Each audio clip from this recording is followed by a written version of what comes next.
యోవేలు ప్రవక్త గురించి కొన్ని విషయాలు మనం నేర్చుకున్నాము. ఈరోజు వీలైతే ఇద్దరు ప్రవక్తల గురించి చెప్తాను.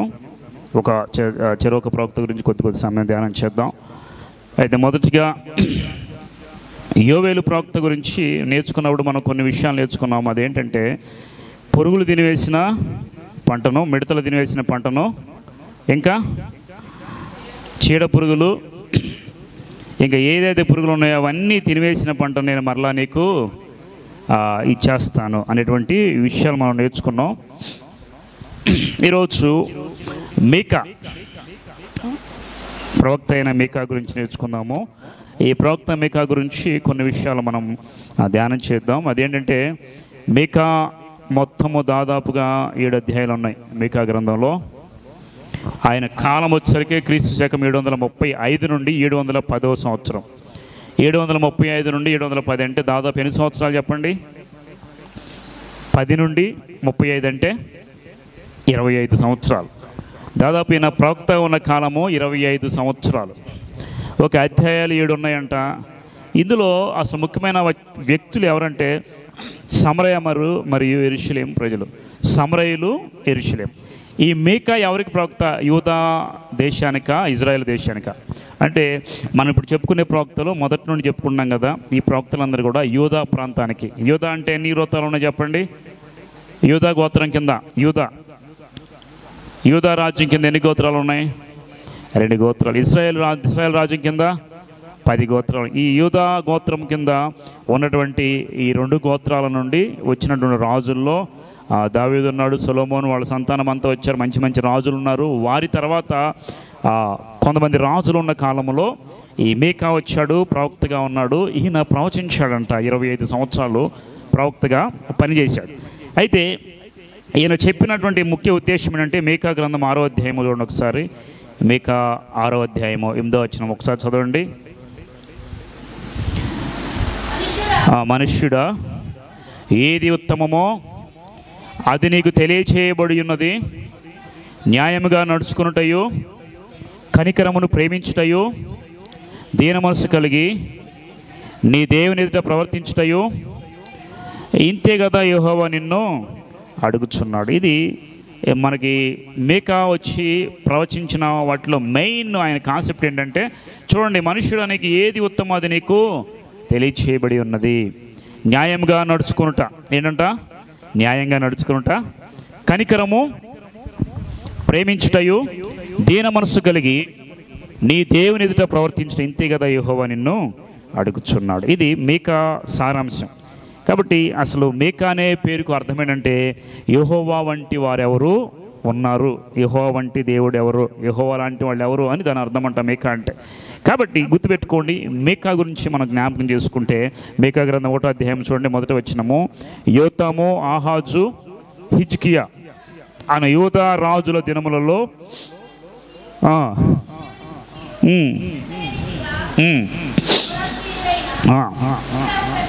మీకాకు ప్రత్యక్షమైన యెహోవా వాక్కు.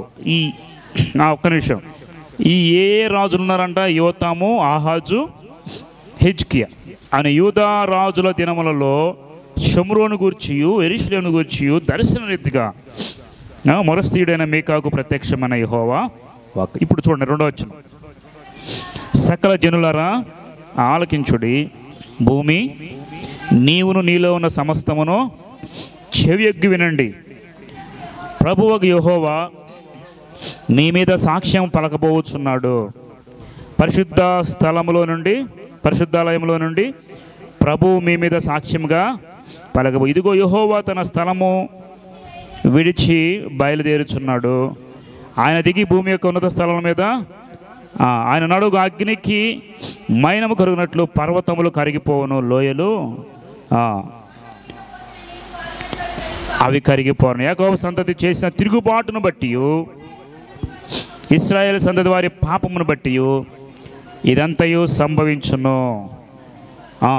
తిరుగుబాటు చేయటకు మూలమేమి? అది షోమ్రోను, యూదా వారి ఉన్న స్థలంలో ఎక్కడ యెరూషలేములో వారు కావా? చాలు వినండి. ఇదంతా మీకు చదివితే మీకు జనరల్గా ప్రవచనాలు ఈ ప్రవక్తలు చెప్పే అన్ని చదివితే కొన్ని మీకు అర్థం కావు. ఇక్కడ చూడండి, ఏ రాజులు ఉన్నారు? యోతాము, ఆహాజు, హిజ్కియా అని యోధా రాజుల దినాల్లో ఈ మీకా వచ్చి దర్శన రీతిగా దేవుడు ఏం చెప్పాడంటే, యెరూషలేమా, షోమ్రోను, ఇజ్రాయేలు సంతానమా, మీరు వినండి. మీరు దేవునికి కోపం పుట్టించారు కాబట్టి దేవుడు మీ మీదకి దిగివచ్చి మిమ్మల్ని నాశింప చేయబోతున్నాడు. కాబట్టి జాగ్రత్తగా వినండి. మీరు దేవుని మీద తిరుగుబాటు చేశారు, ఇకనైనా మారండి అనే మాటలు చెప్తూ ఆయన ఏమంటున్నాడంటే, న్యాయంగా నడుచుకుంటా, కనికరము, ప్రేమ, దీన మనసు కలిగి ఉంటా, ఇదే యెహోవా మిమ్మును అడుగుచున్నాడు. ఎందుకంటే ఆ రోజుల్లో అంటే అనేక మంది ప్రజలను తప్పుదోవ పట్టించే ప్రవక్తలు ఉన్నారు. చాలామంది బయలు ప్రవక్తలు ఎంతమంది ఉన్నారు? దాదాపుగా ఎంతమందిని ఏలియా చంపించాడు చెప్పండి? 450 మంది బయలు ప్రవక్తలు. అంటే ప్రజలను దేవుని వైపు కాకుండా వేరే వైపు నడిపించే కొంతమంది ప్రవక్తలు ఉన్నారు. ఆ ప్రవక్తలందరూ కూడా దేవునికి దూరం చేస్తాను కాబట్టి ఆ నాయకులను, ప్రవక్తలను ఖండించి వారి పాపాన్ని బయటపెట్టి పాపులను ప్రేమిస్తాడు అని తెలియజేయడం కోసం దేవుడు మీకాను పంపించి వాళ్ళు మారు మనసు తీసుకురా. యూదా రాజుల్లో ఆ రోజులో ఒక రాజు కూడా ఉన్నాడు కదా, ఆయన ఎవరు? హిజ్కియా ఉన్నప్పుడు ఇంకొక ప్రవక్త ఉన్నాడు. చెప్పండి ఆయన ఎవరు? హిజ్కియాకి ఒక ప్రవక్త వచ్చి చెప్పాడు, నీవు మరణమైపోతున్నావు, ఇల్లు చక్కబెట్టుకొని. ఎవరు చెప్పారు?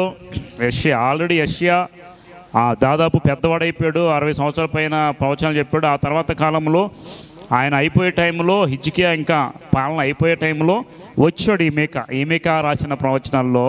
ఆయన ఏం చెప్తాడంటే, ఈ రాజు కూడా ఉన్నాడు. ఇటువైపు యూదా రాజ్యము 2 గోత్రాలు, అటువైపు ఇశ్రాయేలు రాజ్యము 10 గోత్రాలు. ఈ 12 గోత్రాలలో వీళ్ళకి ప్రవచనం చెప్పాడు, వాళ్ళకి కూడా ప్రవచనం చెప్పాడు మీకా. ఈయన ఏం చేస్తానంటే, ఈ మొదటి 2 అధ్యాయాలు ఏం తెలియజేస్తాయంటే, దేవునికి వచ్చు న్యాయ తీర్పు అంట. 1వ అధ్యాయము 2వ వచనాలు ఏముందంటే, దేవుడు న్యాయ తీర్పు తీరుస్తాడు కాబట్టి మీరు జాగ్రత్తగా ఉండండి. 2వ అధ్యాయం చూడండి ఒకసారి. మంచముల పరుండి మోసక్రియలు యోచించుచు దుష్కార్యములు చేయవారికి శ్రమ. చూడండి ఇక్కడ ఏమన్నాడంటే, దుష్కార్యములు చేయడానికి ఆలోచిస్తారు చూసావా, ఎవరిని పాడు చేద్దాము, ఎవరిని నాశనం చేద్దామో. మన ఇళ్లలో కూర్చొని ఎప్పుడు కూడా ఒకరి గురించి తప్పుగా మాట్లాడుకొని వాళ్ళని నశింపజేయాలని మనం ఆలోచిస్తూ ఉంటాం. మోసపు క్రియలు ఆలోచించేటువంటి వారందరూ కూడా దుష్కార్యములు చివరికి అలాగ చేయటం వారి స్వాధీనంలో ఉన్నది, కానీ వారు పొద్దు పొడవుగానే వారి భూములు ఆశించి పట్టుకుందరు, ఇళ్ళు ఆశించి ఆక్రమించుకుందరు. ఇవన్నీ మీరు చదివితే దేవుడు ఏమంటున్నాడంటే, వీరందరికీ శ్రమ, దుష్కార్యములు చేయవారికి, మోసపు క్రియలు జరిగించేవారికి అందరికీ శ్రమ అని చెప్పు యెరూషలేములో యూదా ప్రాంతంలో ప్రకటిస్తూ ఉన్నాడు. ఇప్పుడు అలాగే 2వ అధ్యాయము 13వ వచనం చూడండి, 12 నుంచి చూద్దాం. యాకోబు సంతతి, తప్పక నేను మిమ్మల్ని అందరినీ పోగు చేయుదును, ఇశ్రాయేలులో శేషించిన వారిని తప్పక సమకూర్చుదును, బొస్రా గొర్రెలు కూడినట్లు సమకూర్చుదును, వారి పోగు చేతును, గొప్ప ధ్వని పుట్టినట్లుగా మనుషులు విస్తారముగా కూడుదురు, ప్రాకారములు పడగొట్టేవాడు వారికి ముందుగా, చూడండి, ప్రాకారములు పడగొట్టేవాడు వారికి ముందుగా పోరు, వారు గుమ్మమును పడగొట్టి దాని ద్వారా దాటిపోరు, వారి రాజు వారికి ముందుగా నడుచును, యెహోవా వారికి నాయకుడిగా. ఎప్పుడు? నేను మిమ్మల్ని పోగు చేస్తానని దేవుడు ముందుగా చెప్పాడు. చూడండి ఇక్కడ, యాకోబు సంతతి తప్పక నేను మిమ్మను అందరినీ పోగు చేయదు. యాకోబు సంతతి తప్పక నేను మిమ్మల్ని అందరినీ పోగు చేస్తాను. ఎప్పుడు? మీరు సరి చేసుకొని దేవుని వైపు తిరిగినట్టయితే అప్పుడు నేను పోగు చేస్తాను. పోగు చేసి శేషించిన వారిని తప్పక సమకూరుస్తాను. అప్పుడు దేవుడు ఏమంటున్నాడు సార్, ప్రాకారాలను పడగొట్టే వారికి ముందుగా పోవచ్చు, గుమ్మను పడగొట్టి దాని ద్వారా దాటిపోవచ్చు, నేను ముందుగా నడిచే వారికి నాయకుడిగా. ఎప్పుడంట? ఎప్పుడు ఇదంతా చేసేది దేవుడు? చెప్పండి. ఇప్పుడు దేవుడు నీకు నాయకుడిగా ఉండాలంటే ఆ పాపం విడిచి, లోకం విడిచి దేవునికి సమర్పించుకోవాలి. అప్పుడు మాత్రమే నేను వచ్చి మీకు నాయకుడిగా ఉండి నేను మిమ్మల్ని నడిపిస్తాను. ఇక ముందేం చెప్పాడు? ముందు చూస్తే కనుక, మీరు సకల జనులారా మీరు దేవునికి దూరం అయిపోయారు కాబట్టి సరి చేసుకొని దేవుని వైపు తిరగండి, లేదంటే దేవుడు మిమ్మల్ని శిక్షిస్తాడని చెప్పాడు. ఈ 2వ అధ్యాయం ఏం చెబుతున్నానంటే, మీరందరూ నేను సమకూర్చినప్పుడు వచ్చి నా మాట వింటే మీకు అందరికీ నేను నాయకుడిగా ఉండి మెట్టగా ఉన్న స్థలాలన్నీ సరిచేసి మీకు నడిపిస్తాను. ఇప్పుడు చూడండి, దేవుని యొక్క నాయకత్వం ఉండడం చాలా మేలు. లోకంలో ఉన్న నాయకత్వంలో ఉంటే మనకి లోకస్తులు మోసం చేయవచ్చాము, కానీ దేవుడు ఎప్పుడు కూడా మనల్ని మోసం చేయడు. కాబట్టి ఆయన నాయకుడిగా ఉండి నడిపిస్తే ఎలా ఉంటుంది తెలుసా? దేవుడు నడిపిస్తే ఎలా ఉంటుంది చెప్పండి? 40 సంవత్సరాలు నడిపించాడు దేవుడు ఇజ్రాయేలీలందరూ. వారు నడుస్తూ ఉంటే వారికి ఆకలైంది. దేవుడు ఆకలి ఎలా తీర్చాడు? ఆకాశం నుండి మన్నాను పంపించాడు. ఎన్ని సంవత్సరాలు? 40 ఏళ్ళు. మీరు ఎవరైనా బాగున్నప్పుడు మీ బంధువుల ఇంటికి వెళ్ళండి, బంధువుల ఇంటికి వెళ్ళి కూర్చోండి. మిమ్మల్ని ఎన్ని రోజులు పోషిస్తారు? ఏది లేకుండా ఇలా మీ బంధువుల మీద ఆధారపడి వెళ్ళారు. మీ బంధువుల ఇంటికి వెళితే వాళ్ళు మహా అయితే ఒక వారం 10 రోజులు పెట్టి తర్వాత గొనుకుతూ ఉంటారు. 1 సంవత్సరం పోషించగలరా? అవకాశం. కానీ దేవుని మీద ఆనుకుంటే 40 సంవత్సరాలు దేవుడు వారిని నాయకుడిగా ఉండి నడిపించాడు. మన్నాను కురిపించాడు, ఆకాశం నుండి మన్నాను కురిపించాడు, ఆకాశ పక్షులను పంపించి వారికి మాంసం ఇచ్చాడు. తర్వాత దేవుడు వారికి దాహమైతే దప్పెకి తీర్చడానికి బండ నుండి కూడా నీళ్లు, ఇప్పుడు బండ నుండి నీళ్ళు ఇవ్వడం, ఆకాశంలో మన్నా కురవటం, పక్షులు రావడం అనేది జనరల్గా జరుగుతాయా? బండలో నీళ్ళు ఉంటాయా? మీరు ఏదైనా బండ పగల కూడా చూడండి, బండే ఉంటుంది. కానీ బండలోంచి నీళ్లు రావటం అనేది దేవుని యొక్క అద్భుతమైనటువంటి ఒక అసాధ్యమైనటువంటి అద్భుతాలు. అవన్నీ కూడా దేవుడు నాయకుడిగా ఉంటే ఇలాగూ జరిపిస్తాడు. ఈ 40 సంవత్సరాలు అరణ్యంలో నడుస్తూ ఉంటేనంట వారికి చీకటిగా ఉన్నప్పుడు, నైట్ చీకటిగా ఉన్నప్పుడు ఎవరు కూడా లాంతర్లు లేవు, టార్చ్ లైట్లు లేవు, ఎవరు కూడా దీపాలు లేవు. కానీ దేవుడు రాత్రిపూట వాళ్ళకి వెలిగేలా ఇచ్చాడు. అగ్నిస్తంభం, రాత్రి అగ్నిస్తంభమై పగలు మేఘస్తంభం ఎందుకు పెట్టాడు చెప్పండి? ఎండ దెబ్బ తగలకుండా, ఎండ రాకుండా వారికి. ఇప్పుడు మనం వెళ్తా ఉంటే ఒక చోట ఎండ, ఒక చోట నీడ ఉంటుంది కదా. అలాగే దేవుడు వీరందరి మీదకి సమూహం ఎక్కడుంది అక్కడంతా మేఘాలు పంపించేశాడు. ఆ మేఘాలు వచ్చి వారిని కమ్ముతూ ఉన్నప్పుడు, మేఘస్తంభంగా ఉన్నప్పుడు వారు నీడ నడుచుకుంటూ వెళ్ళారు. ఎండ వచ్చినప్పుడు అలా చేశారు. రాత్రిపూట వెలుగు కోసం అగ్ని స్తంభాలు ఎక్కడ వచ్చేది తెలియదు. అగ్నిస్తంభం వెలుగుతూ ఒక పెద్ద ట్యూబ్లైట్ లాగా వెలుగుతూ వాళ్ళని. అందుకే దేవుడు అన్నాడు, నేను మీకు నాయకుడిగా ఉండి మీకు దారి చేస్తాను, నడిపిస్తాను, కాబట్టి నా మాట వినండి, నా యొద్దకు తిరిగి రండి. ఈ మీకా చెప్పే ప్రవచనాల్లో మెయిన్ ఇవే అనమాట. కాబట్టి 1వ అధ్యాయం 3 భాగాలుగా సృష్టిస్తే మీకా అధ్యాయంలో 7 అధ్యాయాలు ఉన్నాయి కదా.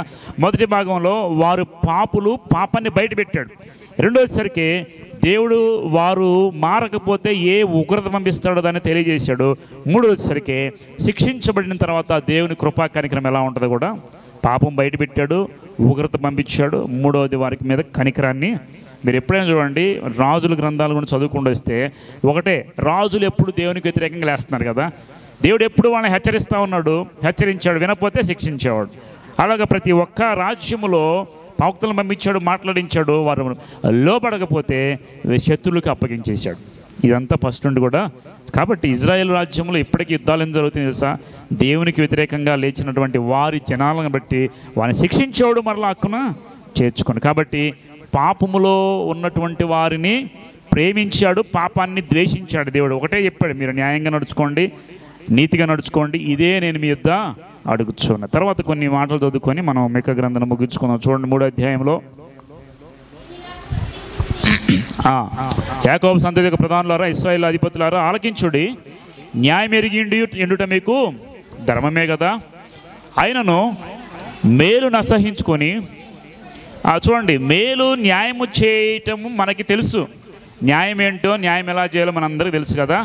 కానీ మేలు నసహించుకొని కీడు చేయని ఇష్టపడతారంట చాలామంది ప్రజలు. ఏం చేస్తారు చెప్పండి? మేలు చేయటం తెలుసు, కానీ మేలు చేయడం తెలిసినా కానీ కీడు మాత్రమే చేస్తాం. అందుకే మేలు నసహించుకొని కీడు చేయని ఇష్టపడుదురు. నా జనుల చర్మము ఓడదీసి వారి ఎముకల మీద మాంసము ఏం చేస్తారంటే వీళ్ళు చర్మం ఓడదీసి. చూడండి, ఇది మనుషుల యొక్క పద్ధతి ఎలా ఉంటుంది తెలుసా? నా జనుల చర్మము ఓడదీసి వారి ఎముకల మీద మాంసము చీల్చుచుందరు. ఎముకల మీద మాంసము చీల్చుచుందరు. నా జనుల మాంసము భుజించు వారి చర్మను ఒలిచి వారి ఎముకలను విరిచి ఒకడు కుండలో వేయి మాంసమును ముక్కలు చేయనట్లు బాణలో వేయి మాంసం వారు తుత్తునీళ్ళుగా పగలగొట్టి ఉన్నారు. ప్రజలు ఎలా తయారయ్యారంటే ఇక్కడ వాక్యం అదే చెప్తుంది. చూడండి, మీకు ధర్మం చేయటం తెలుసు, న్యాయం ఏంటో మీకు తెలుసు, కానీ న్యాయం మాత్రం జరిగించక మేలు నసహించుకుని కీడు చేయటానికి ఇష్టపడతారు. కీడు మాత్రమే చేస్తూ ఉన్నారు. చాలా గుర్తుపెట్టుకోండి, ప్రజలందరికీ మనకి మేలు చేయడం తెలుసండి, కానీ తెలిసి కూడా కొంతమంది కీడే చేస్తూ ఉంటారు. ఎందుకు మేలు చేయాల్సినంత అవసరం ఏందో అనుకుంటాను. నేను ఒక విషయం చెప్తా. లోకస్తులకి విశ్వాసులకి తేడా. లోకస్తులు ఏంటంటే కంటికి కన్ను, చెప్పండి, కంటికి కన్ను, పంటికి పన్ను, దెబ్బకు 2 దెబ్బలు వేస్తారు కదా. విశ్వాసులైన వారు ఏం చేయాలి? ఇప్పుడు దేవుని ఎరిగిన వాళ్ళు ఏం చేయాలి చెప్పండి? ఒక చెంప కొడితే చూపించేవాళ్ళు ఉన్నారు. ఇప్పుడు ఒక చెంప కొడితే 2వ చెంప చూపించేవాళ్ళు ఉన్నారండి. మాట వాళ్ళ నోట్లోంచి రాకముందే మనకి నోట్లోంచి డగడగా వచ్చేస్తామండి. ఒక చెంప కొడితే 2 చెంప చూపించమన్నాడు. ఇప్పుడు యేసుక్రీస్తు వారిని సిలువేసినప్పుడు యేసుక్రీస్తు ఒక మాట చెప్పాడు. ఏం చెప్పాడు చెప్పండి?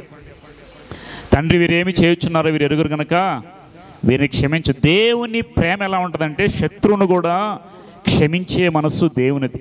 నేను ఒకటే చెప్తా, మీరు క్రీస్తు పోలికలోకి మార్చబడాలి అంటే క్రీస్తుని పోలి నడుచుకోండి. క్రీస్తు ఎలాగ చేశాడో అలా చేయండి.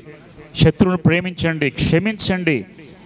దేవుడు ఏమన్నాడంటే, మీరు నాకు కుమారులైనట్లు, వాక్యం తెలుసు మీకు అది, మీరు నాకు కుమారులైనట్లు మీ శత్రువులను. మత్తయి సువార్త 5వ అధ్యాయం చూడండి ఒకసారి.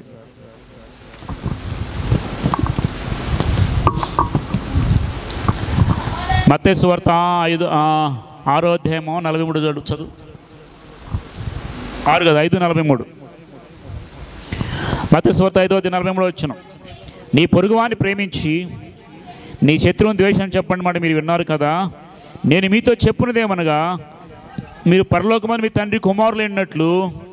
చూడండి, ఇంతకుముందు మీరు విన్నారు ఒక మాట, పొరుగువాన్ని ప్రేమించి శత్రువుని ద్వేషించి. అందరూ లోకస్తులందరూ ఏం చేస్తారంటే పొరుగువారిని ప్రేమిస్తారు, శత్రువుని, అదంతా లోకంలో సహజంగా జరిగేది. కానీ దేవుడు ఏం చెప్తున్నాడు, నేను మీతో చెప్పున్నది ఏమనగా. ఎవరు చెప్పారు ఈ మాట? యేసుక్రీస్తు వారు చెప్తారు, మీరు పరలోకమందున మీ తండ్రికి కుమారులై ఉండునట్లు. ఎలాగంట? దేవునికి మీరు కుమారులై ఉండాలి అంటే, జాగ్రత్తగా వినండి, కుమారులుగా మీరు ఉండాలి అంటే మీ శత్రువులను ప్రేమించాలి. ఏం చేయాలి? శత్రువులను ప్రేమించుడి. మిమ్మల్ని హింసించే వారి కోసము ప్రార్థన. ఇది మనకు కుదురుతుంది అంటారా? మీరు చెప్పండి. మనందరూ ప్రార్థన చేసేవాళ్ళమే, అందరూ ప్రభు బలలో చేవేస్తున్నాము, ప్రభువులో కొనసాగిపోతున్నాం. కానీ ఇవి మనకు కుదురుతాయా? నేను ఒకటే చెప్తా, క్రీస్తును పోలి నడుచుకోవాలి అనుకుంటే క్రీస్తు వలే మీరు కూడా సిలువ మోయాలి. సిలువ మోయటం అంటే ఇదేనండి, హింసించే వారి కోసం ప్రార్థన చేయాలి, శత్రువులను కానీ మనస్సు మనకు ఉండదు. కానీ దేవుని బట్టి మనం ఏం చేయాలంట? హింసించే వారి కోసం ప్రార్థన. ఆయన చెడ్డవారి మీద మంచివారి మీద తన సూర్యుని ఉదయింపజేసి నీతిమంతుల మీద అనీతిమంతుల వర్షము కురిపించి. మీరు ప్రేమించే వారిని ప్రేమించడంలో మీకేమి ఫలము కలుగుతుంది? వినండి జాగ్రత్తగా. మీరు ప్రేమించే వారిని ప్రేమించి మీరు అలాగే ముందుకెళ్తే మీకు ఫలమేమీ ఉండదు. సుంకర్లు అలాగూ చేయుచున్నారు కదా, మీ సహోదరులకు మాత్రం వందనం చేసిన మీకు ఎక్కువ చేయొచ్చు, అన్ని జనులు అలాగూ చేయుచున్నారు. అన్ని జనులు కూడా చేస్తున్నారు, ప్రేమించే వారిని ప్రేమించారు. కానీ ఇక్కడ బైబిల్ వాక్యం చూడండి, 48వ వచనం, మీ పరలోకపు తండ్రి పరిపూర్ణుడు కనుక మీరు పరిపూర్ణులుగా ఉండాలి. దాని అర్థం ఏంటంటే దేవుడు పరిపూర్ణుడు కాబట్టి మనం కూడా పరిపూర్ణతలో రాగాలంటే క్రీస్తు మనస్సు మనకు రావాలి. క్రీస్తు మనస్సు మనకి ఎప్పుడు వస్తుందంటే, ఎప్పుడు వస్తుంది తెలుసా? ఆయన శరీరం, ఆయన రక్తం తీసుకుంటాం కాబట్టి కేవలము తీసుకోవటమే కాదు, ఆయన స్వభావం కూడా మనలోకి రావాలి. అప్పుడే మనం నిజమైన విశ్వాసులు. కాబట్టి ఒకటి గుర్తుపెట్టుకోండి, ఇక్కడ దేవుడు చెప్పే మాట ఏంటంటే, మీరు చర్మము ఓడేసి మాంసాన్ని చీల్చేస్తున్నారు, ఇలాగ చేసి జనులను హింస పెడుతున్నారు కాబట్టి వారు కనబడకుండా మరుగు చేయబడతారు, వారిని తుత్తునీలుగా పగలగొట్టి ఉన్నారు. కాబట్టి మీరు మారు మనస్సు పొందండి అని దేవుని వాక్యము సెలవిస్తూ ఉంది. ఇంక తర్వాత చూడండి, మీకా గురించి కూడా కొన్ని విషయాలు ధ్యానం చేద్దాం. 5వ అధ్యాయం చూడండి ఒకసారి. మీకా 5వ అధ్యాయము 2వ వచనం. బెత్లెహేము ఎఫ్రతా, యూదావారి కుటుంబంలో నీవు స్వల్ప గ్రామమైనను నా కొరకు ఇశ్రాయేలు ఏలబోవాడు నీలో నుండి వచ్చును. పురాతన కాలం మొదలుకొని చాలు. ఈ వాక్యము దాదాపు క్రీస్తు పూర్వము 735వ సంవత్సరం. అమ్మ వినండి, క్రీస్తుకు పూర్వము. క్రీస్తు ఇక్కడ పుట్టాడంటే ఇది 0 అనుకుందాము. వెనక్కి వెళితే 735 సంవత్సరాల క్రితము మేకా ఒక ప్రవచనం చెప్పాడు. ప్రవచనం అంటే ఏంటి తెలుసా? జరగబోయే దానిని ముందుగానే దేవుని యొక్క ప్రేరేపణతో చెప్పేవాళ్ళు. అంటే మన ఇష్ట ప్రకారం చెప్పేవాళ్ళం కాదు. కళ్ళు మూసుకొని ఏదో చూపిస్తున్నాడు దేవుడు, ఏదో కనపడుతుంది. దేవుడు ఏది చెప్పినా పర్టికులర్గా చెప్పాడు. ఏదో అని ఏమంటారంటే పరిపూర్ణత లేకుండా చెప్పలేదు. ఇక్కడ ఖచ్చితంగా చెప్పాడు ఏ ప్రాంతంలో యేసుక్రీస్తు పుడతాడు. మీకా ప్రవచనం తెలుసా? మీకా ప్రవచనము నెరవేరని పాటలు కూడా ఉంటుంది మీకు, యేసుక్రీస్తు పుట్టబోతున్నాడు. కాబట్టి మీకా అంట 730 సంవత్సరాల ముందే ఒక ప్రవచనం చెప్పాడు. ఆ ప్రవచనంలో ఏముందంటే, బెత్లెహేమ ఎఫ్రతా, యూదావారి కుటుంబంలో నీవు స్వల్పమైన గ్రామమైనను నా కొరకు ఇశ్రాయేలు ఏలబోవాడు నీలో నుండి వచ్చును. పురాతన కాలం మొదలు శాశ్వత కాలం వరకు ఆయన ప్రత్యక్షమగుచుండు నిన్ను. కాబట్టి వినండి, ఇదంతా యేసుక్రీస్తుని గురించిన ప్రవచనం. మత్తయి సువార్త 2వ అధ్యాయం 4వ వచనం చూడండి. మత్తయి సువార్త 2:4.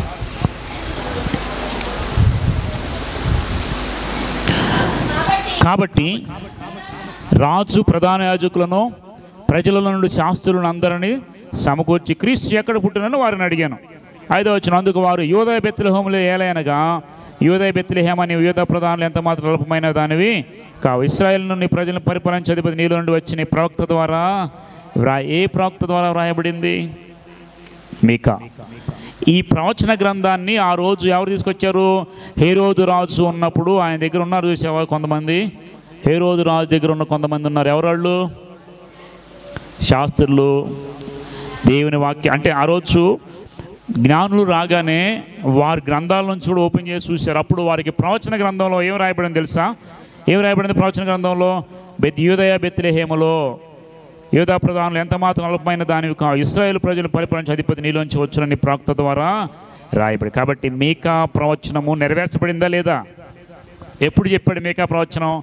735. వినండి జాగ్రత్తగా. క్రీస్తు పూర్వము 735వ సంవత్సరంలో చెప్పబడిన ప్రవచనము ఆ రోజు 2000 సంవత్సరం, ఇప్పుడు మనకి 2000 అయిపోయింది, కానీ 730 సంవత్సరాల తర్వాత మరలా ప్రవచనము హేరోదు రాజు కాలంలో నెరవేర్చబడింది. కాబట్టి మీకా మంచి ప్రవక్త కాదా?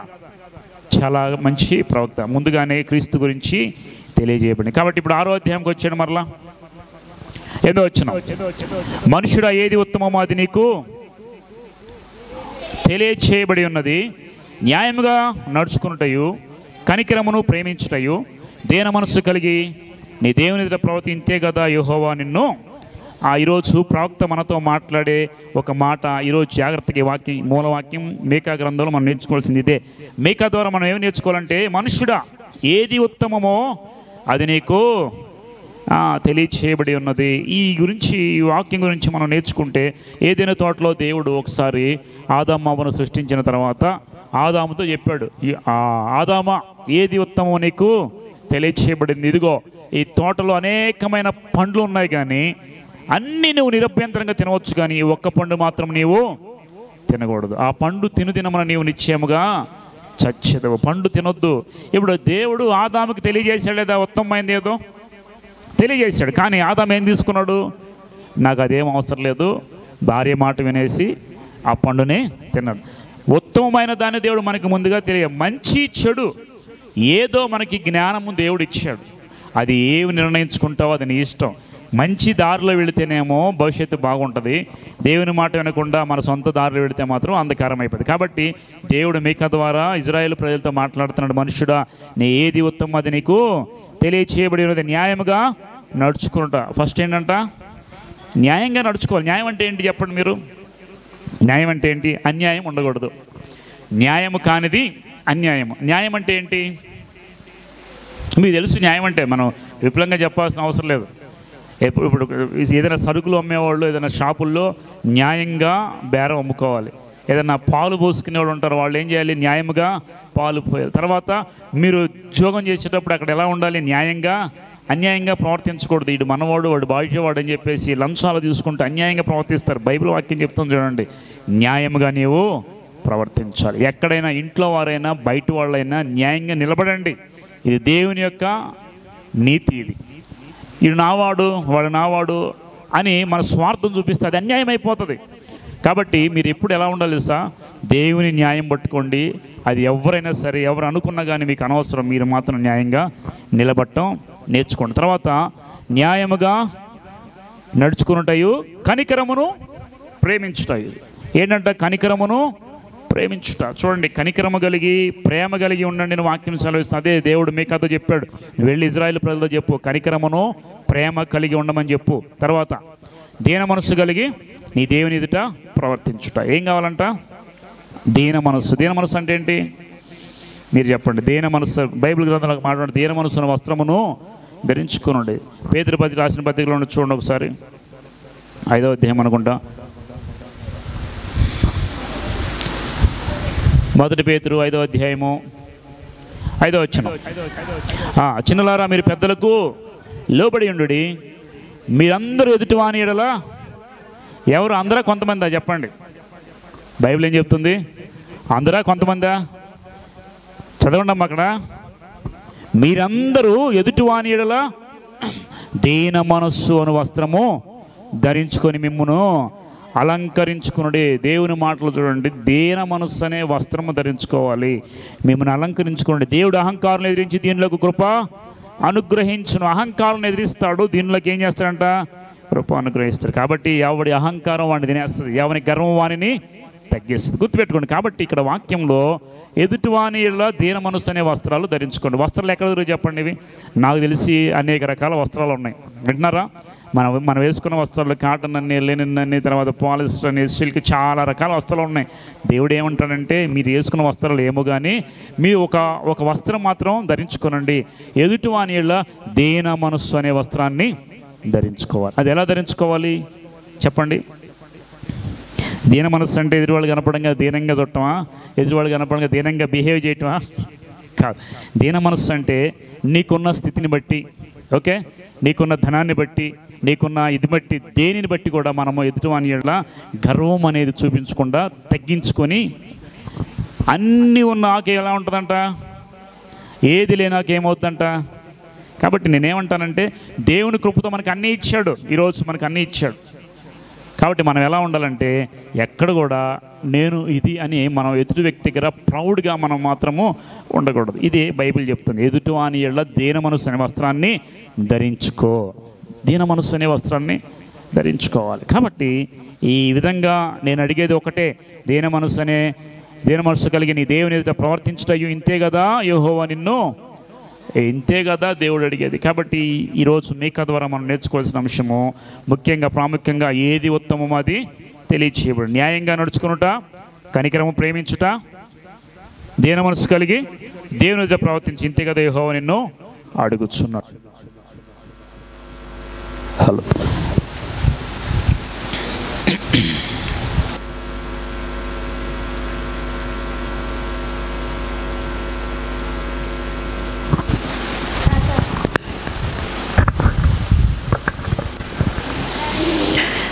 మీకా గ్రంథంలో మనం ఎక్కువ నేర్చుకోవాల్సింది ఏం లేదు. మీకా చెప్పేది ఒకటే, ఇదే మూలవాక్యం. మీకా మనతో మాట్లాడుతుంది ఏంటంటే మీరందరూ కూడా ఎదుటివాని యెడల దీన మనస్సు అనే వస్త్రం ధరించుకొని ఏది ఉత్తమో అది అనుకూలం చూసుకొని ప్రేమ కలిగి, దయ కలిగి, కనికరం కలిగి ఉండండి. దేవుడు మిమ్మల్ని ఆశీర్వదిస్తాడు. సకల జనులారా మీరు ఇదే చేయండి అని దేవుని వాక్యం మనకి తెలియజేస్తుంది. ఇంకొకసారి మీకా గురించి ఒకసారి ధ్యానం చేసుకుని ముగించుకుందాం. మీకా అంటే అర్థం ఏంటి చెప్పండి? అదా చెప్పా. మీకా అంటే అర్థం ఏంటి? యెహోవా వంటి వారు ఎవరు? గుర్తుపెట్టుకోండి, మీకా అంటే యెహోవా వంటి వారు ఎవరు అర్థం అది. తర్వాత మీకా గ్రంథంలో మొత్తం ఎన్ని అధ్యాయాలు ఉన్నాయంట? 7 అధ్యాయాలు ఉన్నాయి.